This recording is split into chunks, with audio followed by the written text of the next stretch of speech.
There you go. Friday time, March 21st. We 3/4 of the way through March? I think we are. ASOTU Con's coming in. Elon's telling us employees to hang on to their stock. And we're telling you whether or not consumers like AI responses to reviews. Elon's like, hold on to your stock, park your cars in your garage. Yeah. Hold on to your stock. Sentry mode on. I know. That's what a great. wild world. We are 3 episodes. Are we 3 episodes away or 2? Unbelievable. We're 3. 2 No, well, if today, you include today, Saturday, Monday. Saturday, okay, Monday, it's 3. If we include today, 3 episodes away from episode 1000. Kyle and I have been doing the show for 1,000 episodes, driving our producer Nathan nuts for 1,000 episodes, and we're actually more like 200 of them. The first 800, it was like, you're cool. The last 200 is when we've driven him crazy. Yeah, I'm kidding. We're working on it. Well, he's actually been at work in the back channels putting together a really rip-roaring 1,000th show. So we're gonna make a deal of it and we have a LinkedIn event. So if you go to ASOTU on LinkedIn and just click on events, you can now join the live stream event. Kyle's flying into Syracuse. We're going to set up in the studio. It's going to be so much fun. We're going to have a lot of fun. We have some special guests, some throwbacks, some really fun stats about how many times we've said certain words and done certain things or mentioned certain OEMs. So it'll be a real walk, and all 1,000 episodes are really, in our minds and hearts, a tribute to you who are actually out there every day, work in the industry, taking care of the people, paying attention to the information, helping one another so we can get better. So it's really about a celebration of 1,000 episodes of that. Of this community. That's exactly it. Also, we got ASOTU Con coming in hot. Obviously, we are like 52 days away from that thing. If you don't have your tickets, get your tickets now, because we bumped the prices up, just like everybody in the known universe when it comes to events. So you don't want to hit the price jump, and you definitely don't want to miss out on the primary hotel room block. We've only got a few rooms left, so get in on that. Obviously, if you don't get that, if you're a procrastinator, we have other hotels on the docket, but make sure some great ways to get you around from hotel to hotel. We're about to tell you about. Yes, exactly. It involves Nathan and a motorcycle with a sidecar. Can we get that, please? No, that would be a great publicity stunt. Like, we just get some motorcycles with some sidecars, and hey, if you we can only take one at a time. Do I have a say in this? I'm in on that. I'll do it. I'm volunteering. I will do it. If you find a motorcycle with a sidecar, I will go to the other hotels and pick people up one at a time. Oh, there's so many people I want to see in a sidecar with a half helmet on. I volunteer Bob. I volunteer Bob Lonham for ride number 1. Could you picture Ben Stock doing that? I'm lost. I'm all done. I see it in my mind's eye. It's unbelievable. And you think of all the partnerships that have just come up. I think we should just do a thing, right? Like, now VinQ and Ben Stock are working together. So we got Ben Stock on the bike with Danny in the sidecar. It's unreal. All right, we need to get AI on this ASAP. Upload some headshots and let's get this going. Oh, sidecars. Everybody's taking their sidecars. Hold on. Here's the last magical component of this. Okay, give it to me. I'm ready. This is a critical component. The scarf is a critical component in the background of any sidecar extravaganza. Come on. Oh man. The ideas just come to me. They just flow. And usually they're super dumb, but every once in a while you hit some magic, and that's one of them. All right, let's talk about some news, shall we? Speaking of super dumb, and every once in a while you hit some magic. Oh man, it's a Friday. Yeah, you can tell. Elon Musk held a surprise all-hands meeting at Tesla's Gigafactory on Thursday night, reassuring employees amidst a steep stock drop in value.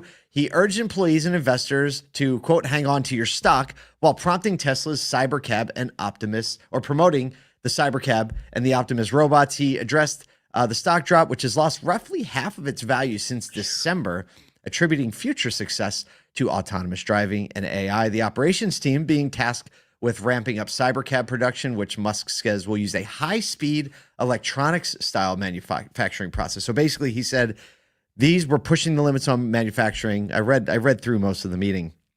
He said, we're going to manufacture these cars much more like a consumer electronic would be manufactured, not a car. And we're going to push the limits of how big of a stamping machine we can actually build and push the limits of physics. Now, this is a crazy Elon Musk statement. He said, I imagine a world where we can get close to producing a Cybercab in, say, 5 seconds. Excuse me? Yeah, that's what he said. Okay, keep moving. Tesla plans to build. Yeah, I know. I had to read it twice. But when you look at how they make like sophisticated electronics, they make them in like 5 seconds. It's they like do. One stamp, 2, 3, 4. Yeah. Drive yourself to the dock. Tesla plans to build, it seems so impossible, but they plan to build thousands of humanoid Optimus robots aiming at producing, guess this, at least 1 legion. They're using the word, a legion of robots. Sounds ominous. I don't love it. I don't love it. I think that they got a messaging, they get the PR department back a little on that one. Call Will Smith about that, right? Yeah, it literally like conjures all those images. But basically, a Legion, they're saying they have the capability and the parts to manufacture 10,000 robots as of right now in their possession. He said, but I think we'll probably be able to manufacture 5,000 by the end of this year, which is the size of a Roman legion. Musk admitted he stretched pretty thin, saying, I have like 17 jobs at this point, obviously managing multiple companies and a couple, 2-3 government advisory roles. So there you go. Yeah, I mean, I think there are people like this. You look at a Gary Vee, you look at an Elon Musk, you look at even, any like Zuckerberg, right? Purebred entrepreneur. Any purebred entrepreneur, they are just juggling so many things. And I think some people look at that and go, there's no way you can do all that. It's just a different type of human, right? Mm-hmm. It is interesting to see a CEO kind of pulling employees aside and being like, hold your stock, right? It almost seems a little bit like fearful for the first time, like he's hanging on to something. Man, that doesn't seem I don't feel that way, like because really? I feel like, no, it's not. I think what he means, and again, I don't know the man, but I have read the really long biography, which helps me understand how he thinks and why he makes decisions. And the holding your stock, I truly believe, is his belief that like, hey, if the employees dump their stock, right, it doesn't make a massive difference, right, overall, because it's a small amount overall. But I think he's like, he wants his people to be like, no, hold it. Like, it's going to go, because he was just like, it's going to go like. Tides are going to turn. Way higher. And even some of the like very well reputable stock analysts still put Tesla's target at like 2,200.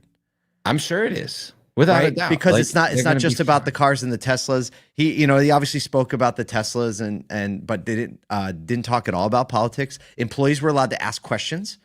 And so it's really interesting. If you click through the link in the article, the Business Insider article gives like a lot of insight and detail on it. So it was open floor for employees to ask questions. No one to ask any questions about politics. And there you go. So that's just one instance. I think he said like, I pretty much work, go to sleep, wake up, work, go to sleep. And I do that 7 days a week.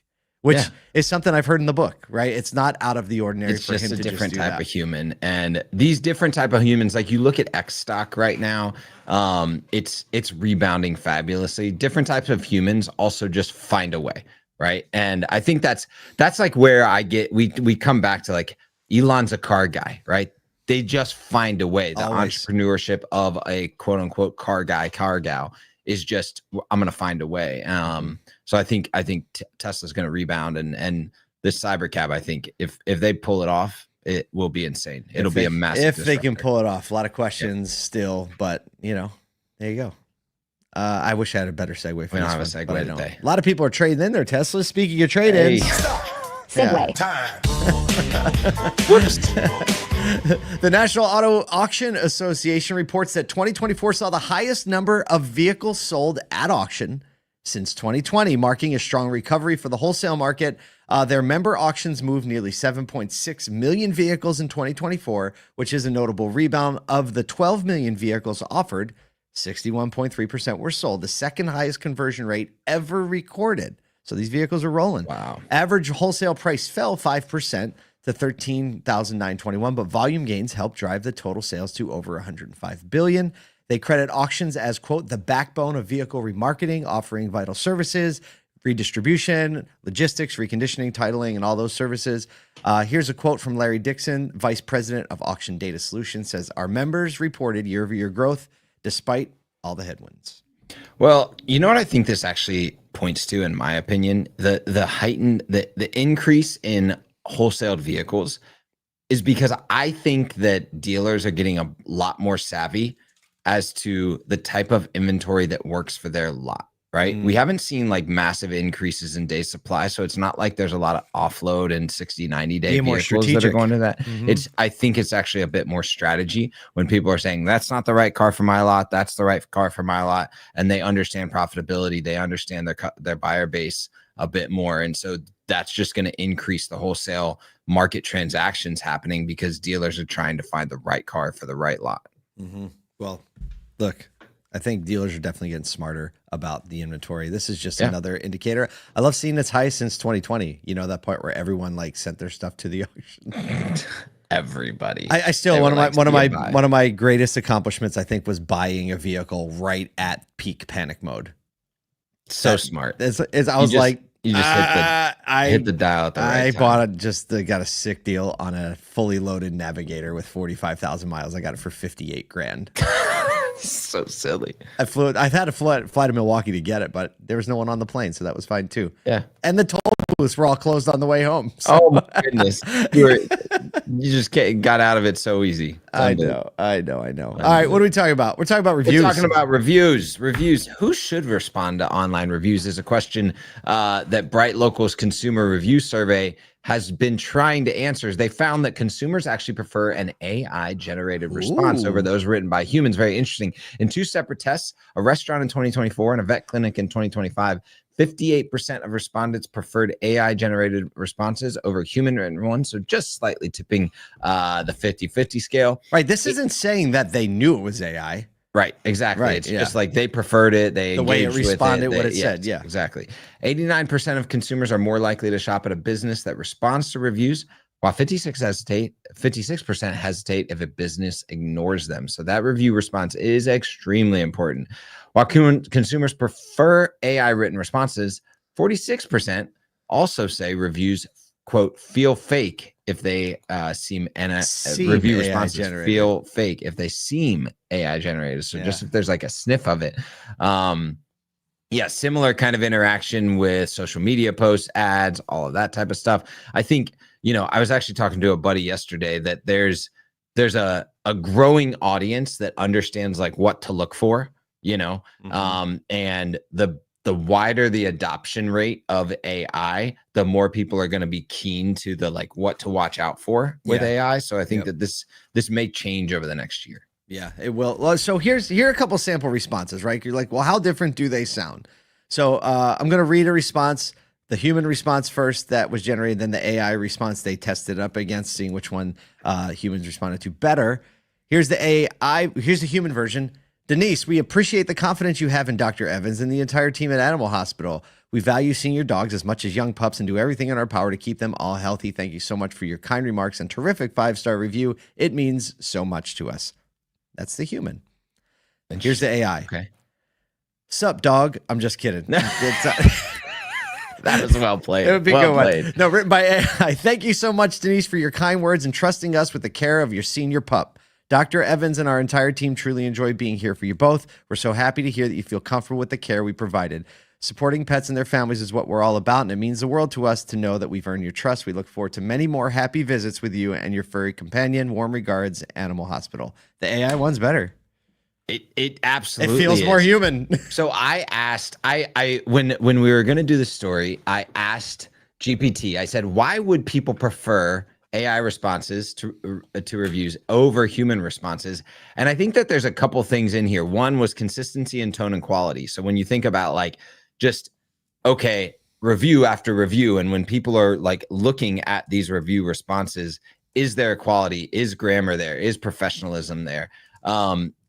Speed and responsiveness, always on availability. I think that this is the big one. And this is the one that like, this is hard to do as a human, but emotionally neutral and professional. AI doesn't get defensive, sarcastic, or flustered, which is especially valuable for responding to negative reviews. It keeps things calm and constructive. And I think that that can be balanced on both sides. So it may even be a place where like, if you want a human response, hey, hit GPT for is this emotionally neutral and professional before you respond to something, even if you want to actually type the words to make it feel more human? Because that's where people can like really sniff out, you know, a review to a negative response that has some, you know, vindictive nature to it or something, you know.